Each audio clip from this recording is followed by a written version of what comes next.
I still have almost all the cash I gave myself at the start of the week.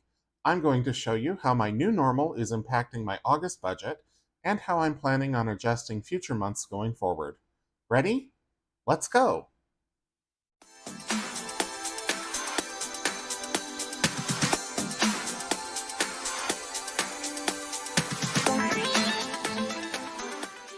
Welcome back to Ready Budget Go. My name is Drew, and on this channel we talk about household budgeting, saving money, and achieving our financial goals. So if any of those sound like something that you're interested in, please consider subscribing, hit the like button, and leave me a comment down below, because I'd love to hear from you. It's the end of the week, so it's time to give my weekly budget update, and we'll start as we always do with the cash dump. As I mentioned in the open, I have quite a bit of cash left from the $100 that I give myself each week. So most of this is going to be in fives. And let's just count and see how much there is. I knew there was a big stack of them, but I don't know exactly how many bills are in here. So let's give it a count. We've got 5, 10, 15, 20, 25, 30, 35, 40, 45, 50, 55, 60, 65, and $70. So out of the $100 that I gave myself, $70 I never even touched. And then I also have change on top of that. So I have 1, 2, 3, 4, 5, 6, 7, 8, $9 in singles. Whoops. That I will just casually throw all over the desk. And then a little bit of change in here as well. Looks like, well, a little over $1. So about 80 bucks out of the 100 that I gave myself is still in my possession. So let me move this to the side. I will put away the coins first. I still have not been to Coinstar. It's on my list of things to do, but August has been a surprisingly busy month. And this is getting hefty, so I should go sooner rather than later. I mean, it's been heavy for a while, but it's getting to be chunky.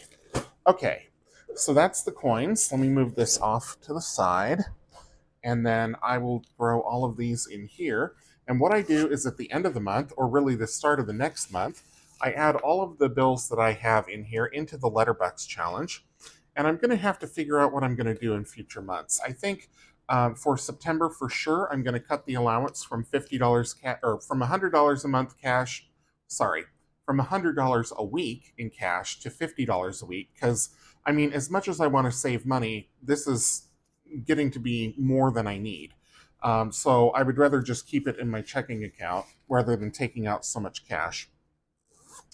And then, we'll see how that goes. But for now, for August, I've still allocated the $100 a week. I took out $400 at the start of the month, so I still have all of that. Well, not all of it, but I still have most of it because I've spent very little.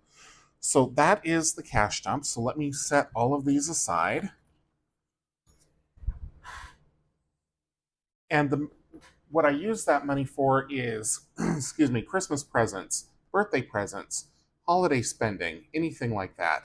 That all goes into that fund. So let's move into the budget and I'll talk about what happened this week. So no new income came in. I got paycheck one last week, so that was already recorded here. Technically, that came in on Friday, so that would have been this week for me because my budget weeks run Friday through Thursday, but I'd written it down for last week, so it's fine.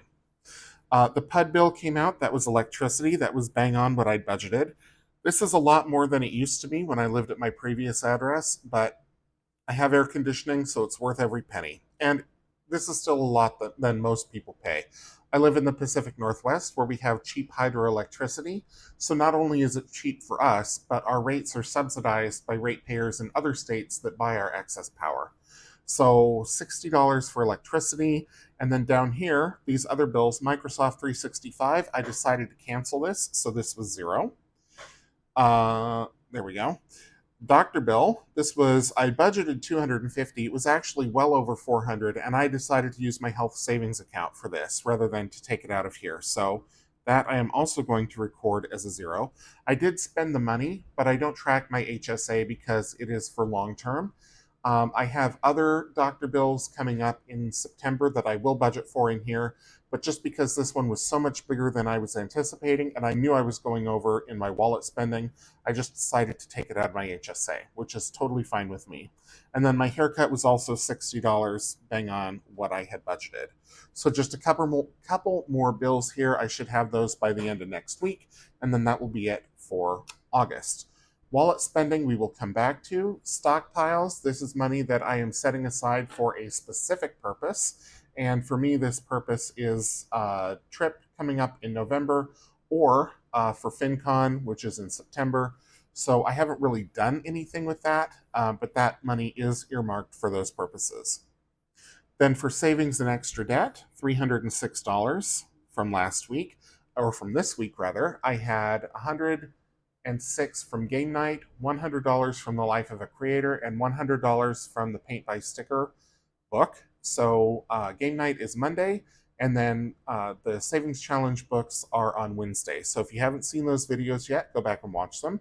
They were good this week, as they are every week.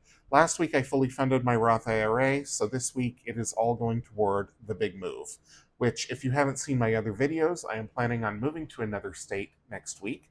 Not next week, next year. Goodness, if it was next week, I'd way underprepared. So next year, and so that is what I am putting the money toward. All right, so let's talk about expenses. First, let's talk about the cash flow tracker.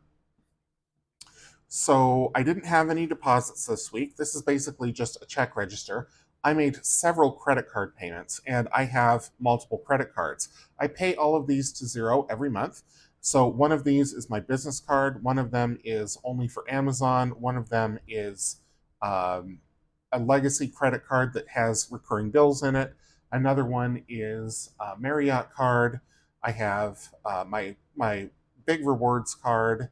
I have I think I mentioned the business credit card, and then I have one that gets the most money back on groceries and pharmaceuticals, and then I have the one that gets me the most back on transit. So I use these because each of them has different categories that they give you cash back on.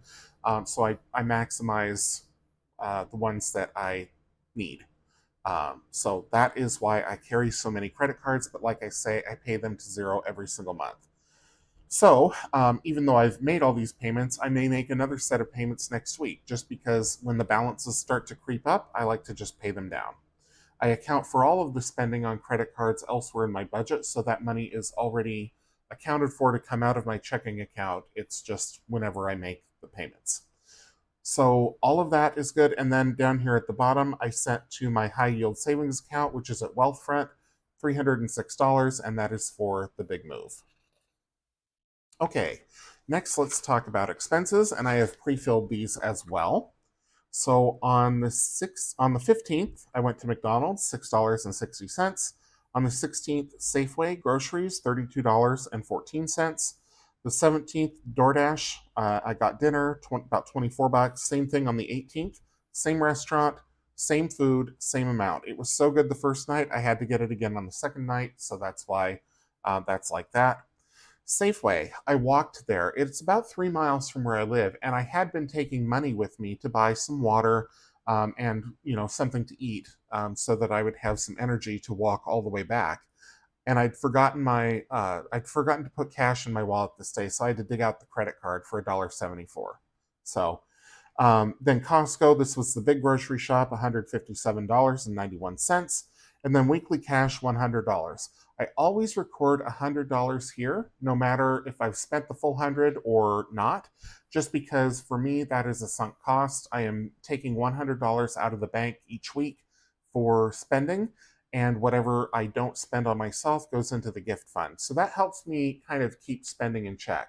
I love to give gifts. It is one of my love languages.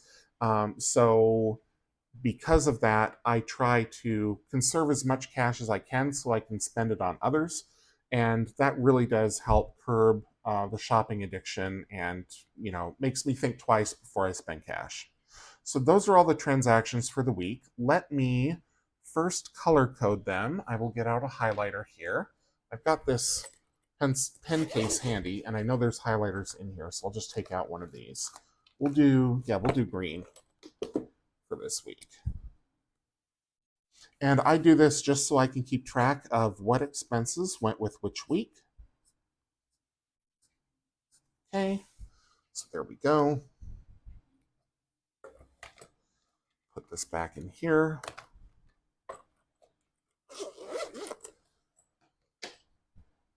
And then let's add these up and I will plug them into the budget.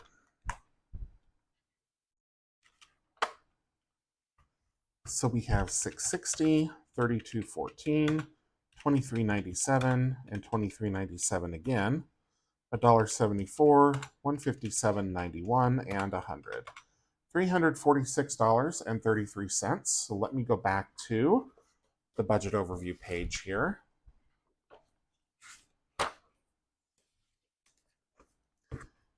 $346.33. So I am over by about $50, but I did, zero out some expenses here, and also a lot of this was Costco spending, and that the food that I buy at Costco will last for a good long while. So my hope is that I won't have to spend as much on groceries this week, but we'll see. Okay, so that is it for this. Let me get prepared to talk about savings, and I'll show you what's been going on with the big move and my other savings goals for 2025. Here we are in the savings section of my binder, and I haven't talked about my various savings accounts for a while, so I thought I'd do that this week. So let's start with my emergency fund. In my emergency fund, I have $12,209. It's actually $12,210. This worksheet's available on my Etsy shop, along with the trackers. And in this, there's all these categories for emergency, and you write down how much you need each and every month, and how many months you want to save for, and the total needed for each category. And then you add it up at the bottom, and that's how much you need to have in your emergency fund to consider it fully funded. My emergency fund is relatively small for a few reasons. Number one, I don't own a house. So I don't need to keep a maintenance fund in case the hot water heater breaks, or I have an infestation, or what all the things that homeowners have to save up for if they don't want to use their homeowners insurance. So because I rent and because my landlord will take care of things when they break, I don't need that as part of savings. I also don't own a car, so I don't need to save up for repairs, for licensing, for buying a new car when the current one I have gives up the ghost, or anything like that. So my emergency fund is relatively small, like I was saying, and I only think I need 3 months. Now, some people want more months. They want 6 months, 8 months, a year. Some people need 2 years. However much you need to feel like, okay, you have a cushion if things go haywire. For me, that's about 3 months. That's about how long I think it will take me to recover. So that is the emergency fund. And I had a tracker for it that I was filling in slowly as I saved. This was the first savings goal that I worked on this year. And then I got that fully funded. So the $12,210 still in my emergency fund. I initially was adding in the interest. I siphoned it off to put toward other goals, and I still don't know what to do with that interest. It earns somewhere between $40 and $50 a month. And so that money has to go somewhere. I just don't know where yet. Do I just keep increasing my emergency fund? Do I put it toward my other goals? I don't know. It's just sitting in the savings account, not in any bucket, but just in the general cash fund. So we'll see. So that is all the emergency fund. And then I also have the blip fund. So the blip fund, and blip stands for break lock if prompted, according to the little tracker here. So I filled in all of these little sections to save $2,400 a month, or $2,400 in total, rather. And this was anything that I felt I would need to pay for that wasn't really an emergency, but it was something outside of my budget that I didn't plan for. So basically, the deal I made with myself is that if I have an unexpected expense that isn't in my budget, that isn't an emergency, I will take it out of the blip fund to cover it. But then the priority above all other savings goals is replenishing the blip fund. So that's what that's there for. I haven't had to tap into it. I saved $2,400, and I thought, I probably only need about 2,000 in here to feel like it's enough. So I took 400 and put it toward another goal. So the Blip Fund is sitting at $2,000 now, and that's fine with me. I'm fine with that where it is. Okay, then we have, well, actually, before I talk about this one, let me talk about the Roth IRA. So I finished the Roth IRA last week. So I put the final $423 in there, which brought me up to $7,000, which was my full contribution for 2025. So I was tracking it here with the Sloth IRA, also available on my Etsy if you'd like. And that is now fully funded as well. So this goal is done. So goal number 1, emergency fund. Goal number 2, Blip Fund. Goal number 3, Roth IRA. Goal number 4 is the big move, where I'm planning on moving to another state in 2026, and I've got a couple different savings challenges going for that.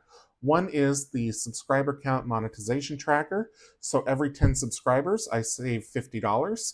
I am up to about 568 as of the time that I'm recording this. So when I get to 570, I will fill in another bubble and I will put another $50 toward this goal. By the time I reach 1,000 subscribers, I will be at $5,000 saved. So right now, 2,800 because this was at 560. So every time, another $50. And I've always got that money available to tuck in there. So if you haven't subscribed already, please consider doing so. Next up is the Big Move books. So it's the same goal, but it's a different account because I'm doing different things. So on Monday, I do game night. Wednesday, I do savings challenge books. I just started a paint by sticker book, and I'm still working on the Life of a Creator, which is a collaboration savings challenge book. I have another savings challenge book that comes out at the end of August, and so once I finish with the Life of a Creator, I will start that one along with the paint by sticker. So each week I'm putting $300 or thereabouts into my savings account from those. So this week it was 306 because I went a little bit over on game night, and that's totally fine. But that is what is moving toward my goals. So that is it for this week. This weekend I will have the September budget video up. And this budget is going to be a bit different. One of the reasons why it didn't go up last weekend, because usually I do it the first weekend after the 15th. So it should have gone up on Saturday the 16th, but it's going to go up on the 23rd, maybe even the 24th. And the reason it's late is because I struggled with this budget a lot. There are quite a few unknowns that are coming up in September that I know the bills are coming up. I just don't know how much they're going to be. And I also have the adjustments to make for the weekly spending. So I am going to pull back, like I was mentioning, on my cash allowance from $100 to $50 because my new normal is I'm no longer making trips to my office 3 days a week. I probably will go up there less than once a week. So without that, I'm not going to be spending as much on commuting. I'm not going to be spending money on lunches out.